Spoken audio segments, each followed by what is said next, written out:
Hi friends, ఈరోజు మా సబ్స్క్రైబర్స్కి బాబా గురించి ఒక విషయం చెప్పదలుచుకున్నానండి. సరిగ్గా అక్టోబర్ 2025కి ఆయన సమాధి స్థితిలోకి వెళ్ళి 107 సంవత్సరాలు జరిగిందండి. ఈ 107 సంవత్సరాల్లో దేశ విదేశాల్లో సాయి మందిరాలు, సాయి ఆలయాలు ఎన్నో కట్టడం జరిగింది. భక్తులు దర్శించుకుని తరిస్తున్నారు. సద్గురు సాయినాథుని గొప్పతనం ఏంటంటే ఆయనకి మంచివాళ్ళు చెడ్డవాళ్ళు ఒకటే.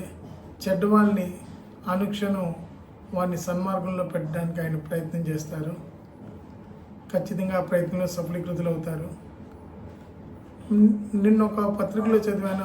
ఎక్కిరాల భరద్వాజ్ గారిని మన సాయి భక్తులందరికీ తెలుసు. ఆయన సాయి లీలామృతం పుస్తకం రచించారు. ఆయన ప్రతి పైసా నేను భగవంతుడికి లెక్క చెప్పాలి అని అనేవారు, బాబా అనేవారు. ఇక్కడ పైసా అంటే ప్రతి జీవిని పరమాత్మకు అప్పగించాలని చెప్పినట్లుగా ఆయన రాయటం జరిగింది. ఆయన మన అమ్ముల సాంబశివరావు గారిలాగా సాయి తత్వాన్ని విశేషంగా ప్రచారం చేశారు.